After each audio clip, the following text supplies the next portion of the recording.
Hello friends, नमस्ते। मैं निधि Singh. Friends, आज हम आपको हिंदी का एक मोस्ट इम्पॉर्टेंट टॉपिक पढ़ाऊंगी, वो भी संधि। चाहे टीचिंग एग्जाम हो या नॉन टीचिंग एग्जाम हो, हर एक एग्जाम में हिंदी पूछी जाती है। कहीं स्कोर 20 नंबर का होता है तो कहीं 30 नंबर का। बट फ्रेंड्स, हिंदी कंपलसरी होती है।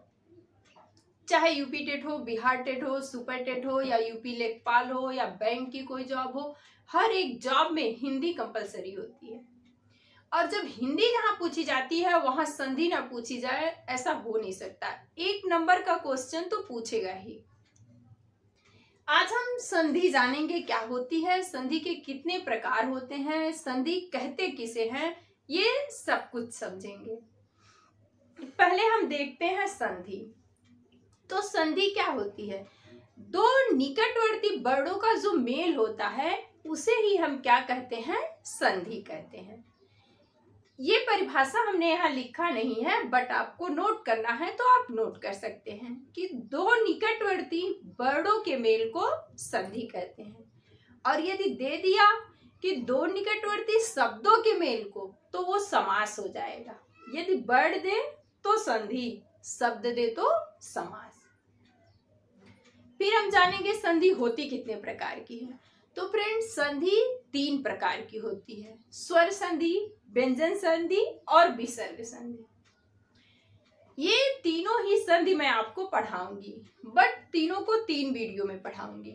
आज मैं सिर्फ आपको पूरी स्वर संधि पढ़ाऊंगी, फिर व्यंजन संधि और विसर्ग संधि भी पढ़ाऊंगी। व्यंजन संधि, विसर्ग संधि, इन दोनों को भी मैं इस ट्रिक के थ्रू इतनी इजी पढ़ाऊंगी आपको कि आप पहले कभी जो पढ़े हैं उन्हें छोड़ दीजिएगा, बट मेरे बताए हुए टॉपिक के थ्रू और ट्रिक के थ्रू पढ़िएगा। आपको संधि कभी भूलेगी नहीं, और संधि से जो क्वेश्चन बनेंगे वो क्वेश्चन कभी गलत ही नहीं हो सकते।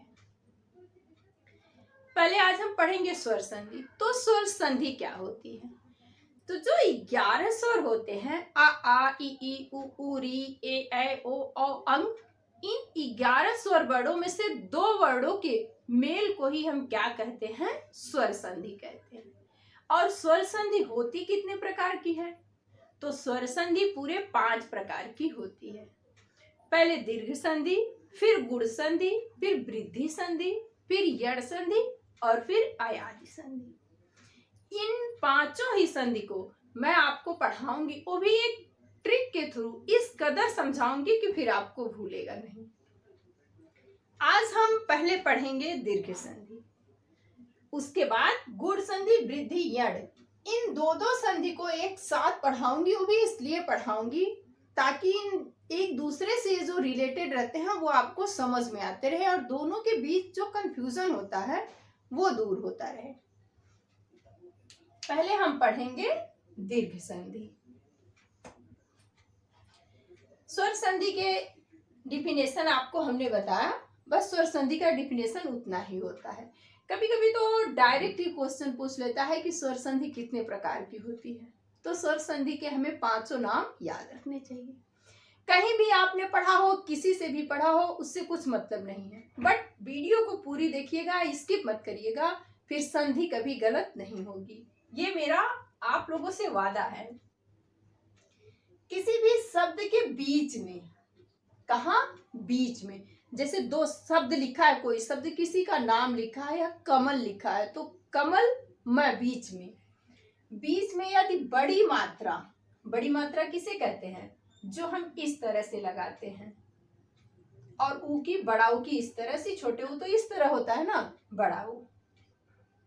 और ई के क्या बोलते हैं?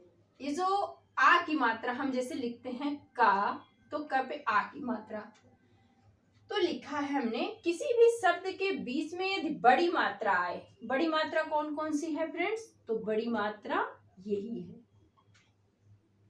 तो वो कौन सी संधि होती है? तो वो दीर्घ संधि होती है। इतना समझ में आया ना कि किसी भी शब्द के बीच में यदि बड़ी मात्रा का यूज होता है तो वो कौन सी संधि कहलाएगी? वो दीर्घ संधि। एक डिफिनेशन ये है, और आर करके हमने एक दूसरा डिफिनेशन भी लिखा है। आप इन दोनों में से कोई भी याद कर लीजिएगा, आपका क्वेश्चन नहीं गलत होगा। लिखा है हमने जहां दो सजाती वर्णों का मेल हो वो कौन सी संधि होगी, तो वो दीर्घ संधि। आप बस इतना ही याद कर सकते हैं कि आ ई उ जहां शब्द के बीच में आए वो कौन सी संधि, दीर्घ संधि। अब हम आपको ये जो सजाती वर्ड हमने लिखे हैं इन्हें हम आपको अच्छे से सॉल्व करके समझाते हैं। लिखा हमने पुस्तकालय, पुस्तक, आप अपने मुंह से बोलिए पुस्तक, आ आया ना, तो हम यहाँ आ लिख दिए। फिर क्या लिखेंगे, आलय, आलय से हम क्या लेंगे, आ लेंगे। फिर हमने लिखा है गिरीश, गिरीश पे कौन सी मात्रा है, बड़ी की मात्रा है, तो यहाँ हम क्या लिखेंगे, ई। फिर यहाँ क्या लिखेंगे, ई।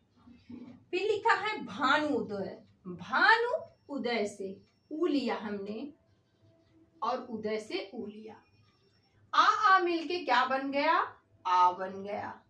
ई मिलके क्या बन गए, बड़ी ई बन गए। ऊ मिलके क्या बन गया, बड़ा ऊ बन गया। यही जो मैंने लिखा, यही जो मैंने लिखा कि जब आप संधि विच्छेद करते हैं तो दो सजाती वर्ड जब मिलेंगे तो वो कौन सी संधि कहलाएगी, तो वो दीर्घ संधि कहलाएगी। आ मिलके आ बना, ये आ दोनों एक जैसा है, ई है तो दोनों एक जैसा है, ऊ है तो दोनों भी एक जैसा है। और वहीं जब हम गुण संधि अभी पढ़ेंगे तो गुण संधि में क्या होता, आ के साथ ई देगा, आ के साथ ऊ दे देगा, ई के साथ ए दे देगा, वहां डिफरेंस रहते हैं, अलग अलग रहते हैं। तो सजाती मतलब एक जैसे और विजाती मतलब अलग अलग। तो जहां विजाती होंगे संधि विच्छेद करने पे वर्ड वो गुण संधि होती है और जहां एक जैसे होंगे वो दीर्घ संधि होती है। बस आप इन दोनों डिफिनेशन में से कोई भी याद, कुछ भी नहीं याद कर पा रहे हैं तो बस इतना ही याद कर लीजिए। इसे ट्रिक समझिए कि जिस किसी भी शब्द के बीच में क्या आए, आ ई ऊ बड़ा आए। आ की मात्रा इस तरह होती है, बड़ी ई की मात्रा ये है, ऊ की मात्रा ये है। कुछ है नहीं संधि में फ्रेंड्स, बस हमें ऐसा लगता है कि हार्ड है, हार्ड है। अब आप इतना नोट करिए, आपको हम गुण संधि और वृद्धि संधि पढ़ाएंगे, फिर आदि आदि पढ़ाएंगे। अब हम आपको गुण संधि पढ़ाएंगे। अभी हमने दीर्घ संधि के हर एक डाउट आपके क्लियर कर दिए। गुण संधि क्या होती है, जब किसी शब्द के बीच में छोटी ए ओ अर आए तो गुण संधि होती है। ये कौन सी मात्रा है, जो शब्द पे ये वाली लिखते हैं ये ए की मात्रा हो गई, और जो ओ लिखते हैं ये औ की मात्रा हो गई, और जो ये ऋषि बनाते हैं ये जो अर लिखा है इससे बनता है। देखो गणेश पे ए की मात्रा है, परोपकार पे ओ की मात्रा है, अर जो है वो ऋषि से होगा। तो देखिए गणेश का हम संधि विच्छेद करते हैं पहले, गण धन ईस, क्या हो गया, गणेश। गण, ड़ कहिए, ड़ से किस शब्द का संबोधन आता है, आ का, क्या आता है, आ। और ई हम यहां से ले लेंगे, तो ये क्या हो गए, गण और ईस हो गए। फिर उसी तरह हम परोपकार का संधि विच्छेद पहले करते हैं। परोपकार का जो संधि विच्छेद होगा वो क्या होगा, पर धन उपकार। आप भी अपने मुंह से कहिए पर, अ का संबोधन होता है ना, मुंह से हमारे कौन सा शब्द उच्चारण होता है, आ का, और यहां से हम क्या ले लेंगे, ऊ। क्या लिए हम, अ और ऊ। यहाँ क्या लिए, अ और ई। अभी ये समझते चलिएगा, फिर आपको हम अच्छे से और बताते हैं ट्रिक के थ्रू। फिर है देवर्षि। देवर्षि का जब हम संधि विच्छेद करते हैं तो देवधन ऋषि होता है। कहिए देव, ऐग आया ना, तो यहाँ हम क्या करेंगे, आ लेंगे, और ऋषि से हम क्या लेते हैं, री लेते हैं। हो गया ना। अब हम क्या करते हैं, आप सिर्फ इतना समझ लीजिए, यदि कि किसी भी शब्द के, जैसे दो शब्दों को जोड़ के ही तो संधि बनाई जाती है, और फ्रेंड्स, कभी भी निरर्थक शब्दों का संधि विच्छेद नहीं होता है। संधि विच्छेद उन्हीं शब्दों का होता है जो शब्द सार्थक होते हैं। तो ट्रिक में क्या लिखेंगे हम? जहां शब्द में ए, ओ और आए, वो कौन सी संधि है? वो गुण संधि है। या इस तरह से लिख लीजिए, जहां बीजातीय वर्णों का मेल हो। बीजातीय वर्ण कैसे होते हैं? देखो, जब हम संधि विच्छेद करते हैं तो ये आ ई क्या है? अलग अलग हो गए ना।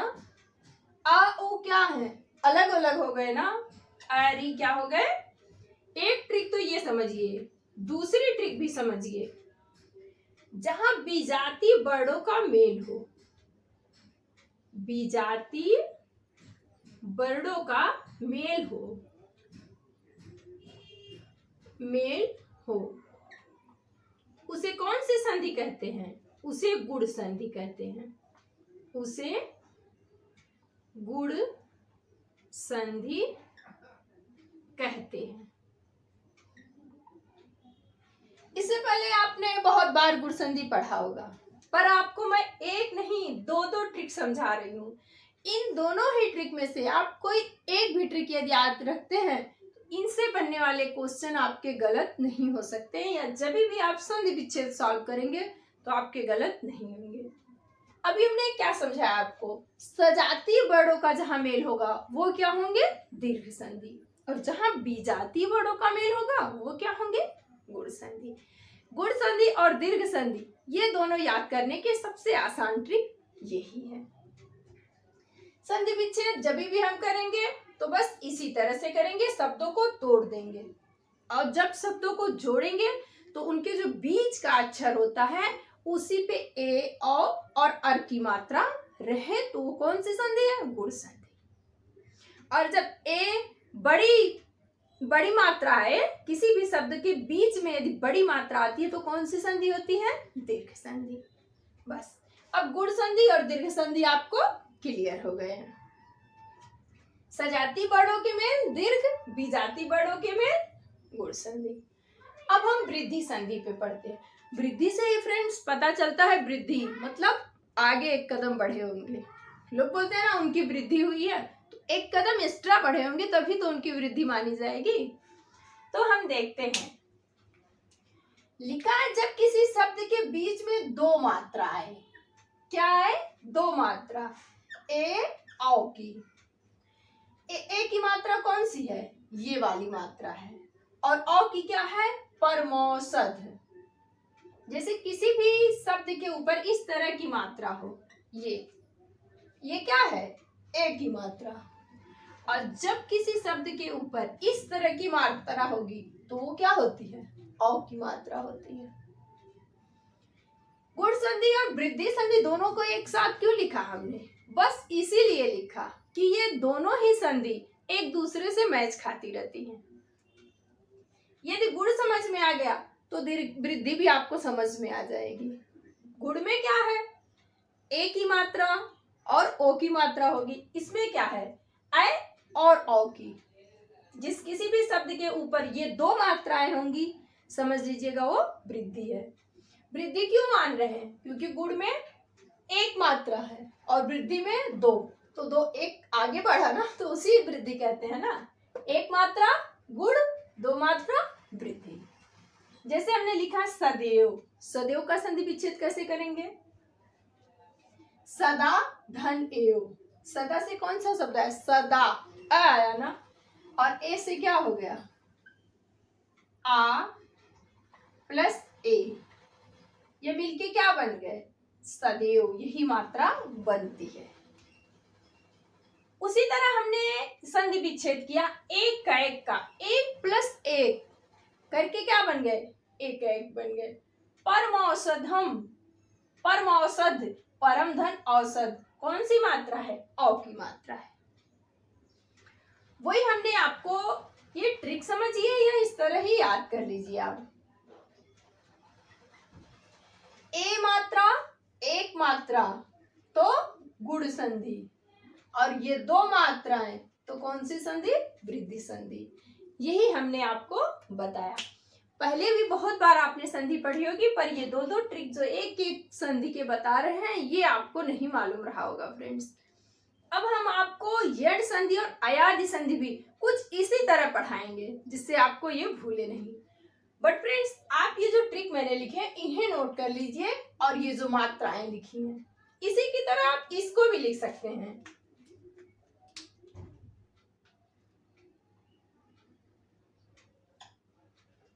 जहां शब्द के बीच में दो मात्रा आए वो कौन सी संधि, सिर्फ यही इतना याद कर लो तो भी आपका क्वेश्चन सॉल्व हो जाएगा। जो संधि विच्छेद करना होगा, जो संधि से क्वेश्चन होगा। हमने 3 संधि आपकी कंप्लीट कराई, 2 संधि और कराती हूँ। पहले आप इनके हर ट्रिक को और हर पॉइंट को नोट करें। अब हम यड संधि और अयादि संधि भी एक ट्रिक के थ्रू ही पढ़ेंगे। पहले हम देखते हैं, जब किसी शब्द के बीच में य व र के साथ कोई अधूरा शब्द आए तो वहां यड संधि होती है। कौन सी संधि होती है? तो यड संधि होती है। बस आप इतना याद कर लीजिए कि किसी भी शब्द में य व र वर्ड हो और उस वर्ड के पहले कोई अधूरा वर्ड हो। क्या हो? अधूरा वर्ड हो तो क्या होता है? यड संधि होता है। और जब पूरा वर्ड होता है तो अयादि संधि होता है। इन दोनों को एक साथ पढ़ाने का मेरा रीजन बस यही है क्योंकि ये दोनों एक दूसरे से जुड़े हुए हैं। जैसे हमने यहाँ लिखा है ना, य व र के साथ कोई अधूरा शब्द, जैसे लिखा है स्वागत, वह यहाँ है, वह यहाँ है, वह के पहले क्या है? स। स कैसा है? अधूरा है, आधा वर्ड है। जब हम स्वागत का संधि विच्छेद करेंगे तो कुछ इस तरह से करेंगे, सूधन आगत बराबर स्वागत। फिर हमने यह दिया है, यह से पहले कौन सा वर्ड है? त। और त कैसा वर्ड है? अधूरा वर्ड है, आधा वर्ड है। फिर यहाँ भी हमने यह देखा प्रत्यक्ष में, प्रत्यक्ष में भी यह से पहले क्या है? एक अधूरा वर्ड है। ये समझ में आया?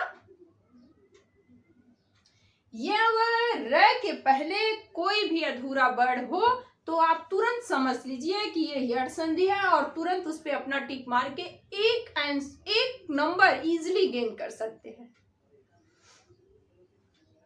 फिर हम देखते हैं अयादि संधि। संधि विच्छेद इनका इसी तरह होगा, प्रत्येक का प्रतिधन एक, प्रत्यक्ष का प्रतिधन अच्छ। अब हम अयादि संधि देखते हैं। जैसे इसमें आपको इतना याद करना था, य व र वर्ड हो शब्द के बीच में हो और क्या हो? उनके आगे कोई अधूरा वर्ड हो, बस इतना ही समझना है। फिर है अयादि संधि। अयादि संधि क्या है? इसमें भी वही है, यह वह वर्ड हो तथा उनसे पहले स्वर सहित व्यंजन हो वहां कौन सी संधि होती है? अयादि संधि होती है। फिर एक ट्रिक लिखा है हमने अयादि संधि के लिए। यदि आपको ये नहीं याद होता है कि यह वह वर्ड से पहले पूरा व्यंजन हो, स्वर सहित व्यंजन हो, तो उन्हें छोड़िए। उस वर्ड का उच्चारण करने पे आए आओ आए तो कौन सी संधि मान ली जाएगी? अयादि संधि। यड संधि में क्या हमने पढ़ा? यड संधि में हमने पढ़ा य व र के पहले कोई अधूरा वर्ड होगा। इसमें हमने क्या पढ़ा? य व र के पहले क्या होगा? स्वर सहित व्यंजन होगा। स्वर सहित व्यंजन होगा और शब्द के उच्चारण के स्टार्टिंग में ही, जब हम उस शब्द का उच्चारण करें उसके स्टार्टिंग में ही हमें आए आओ का संबोधन हो, उच्चारण करने में ऐसा लगे ये शब्द आ रहे हैं, तो वो हमेशा अयादि संधि होते हैं। जैसे देखो लिखा है हमने नाभिक, क्या कहा हमने? नौ धनिक। नाभिक का संधि विच्छेद कैसे करेंगे? नौ धनिक, क्या आया? औ आया। क्या आया? औ आ गया। पो धनित्र, क्या हो गया? पवित्र। पवित्र का संधि विच्छेद इसी तरह होगा, पो आओ। फिर है चयन। चे धन अन बराबर क्या होगा? चयन। चयन, च के बाद क्या आया? ये और ए, तो क्या हो गया? चयन हो गया। आप इतना भी याद कर लेते हैं ना तो भी आपको अयादि संधि याद हो जाएगी। बहुत बार आपने पढ़ा होगा संधि, पर ये ट्रिक आपको नहीं मालूम होगी फ्रेंड्स कि आय आओ का संबोधन जब स्टार्टिंग में हो जाए तो वो कौन सी संधि, अयादि संधि कहलाती है। ज्यादातर ये जो वर्ड होते हैं वो 3 ही शब्द के होते हैं, 3 ही वर्ड के शब्द बने होते हैं। हमने क्या पढ़ा कि दीर्घ संधि में क्या होगा, आ ई बड़ी मात्रा जहां होगी, जिस भी शब्द के बीच में बड़ी मात्रा होगी वो कौन सी संधि है, दीर्घ। गुण संधि में हमने क्या पढ़ा, ए औ और ओ अर की मात्रा जहां होगी वो कौन सी संधि है, गुण संधि। वृद्धि संधि में हमने क्या पढ़ा, जहां डबल मात्रा होगी, औ की मात्रा होगी वो कौन सी संधि होगी, वृद्धि संधि। यण संधि में हमने क्या पढ़ा, य व र के, य व र से पहले कोई भी आधा व्यंजन वर्ण हो या आधे वर्ण हो तो वो क्या कहलाएंगे, यण संधि। और य व र के पहले स्वर सहित व्यंजन हो, भी पूरा हो, आधा ना हो, तो अयादि संधि हो जाएगी। इनको आप चाहे तो अच्छे से नोट कर लें, बस और कुछ नहीं है इस संधि वाले टॉपिक में, और पूरे टॉपिक आपके अच्छे से क्लियर हो जाएंगे। आपको हम दिखा देते हैं, आप एक ट्रिक बस इतना ही याद कर लेंगे तो भी आपको ये याद हो जाएंगे। एक बार हम रिवाइज कराते हैं सिर्फ। दीर्घ संधि क्या है, आ ई उ, ये क्या है, ये दीर्घ संधि। फिर है गुण संधि। गुण संधि में क्या है, एक की मात्रा और ओ की मात्रा और अर आए तो ये क्या हो जाएंगे, गुण संधि। फिर है वृद्धि संधि। वृद्धि में क्या है, डबल मात्रा, 2 मात्रा, यहां भी कौन सी, 2 मात्रा। फिर है यड़ संधि। कौन सी संधि, यड़ संधि। यड़ संधि में क्या, य व र के पहले अधूरा वर्ण,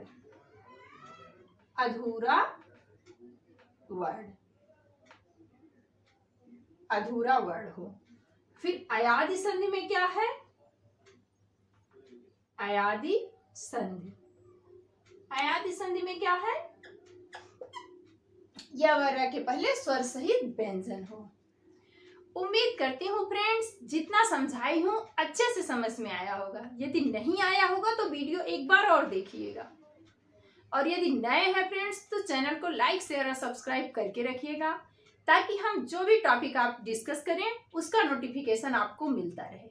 आज के लिए बस इतना ही, नेक्स्ट वीडियो में मिलेंगे फ्रेंड्स नेक्स्ट टॉपिक के साथ। नेक्स्ट टॉपिक क्या होगा हमारा, विसर्ग संधि या व्यंजन संधि, इन दोनों में से कोई भी एक संधि पढ़ाऊंगी, वो भी इस तरह पढ़ाऊंगी, एक ट्रिक के थ्रू पढ़ाऊंगी, 3 2 5 करके व्यंजन संधि, कि फिर वो आपको कभी भूलेगी नहीं। Bye bye, take care.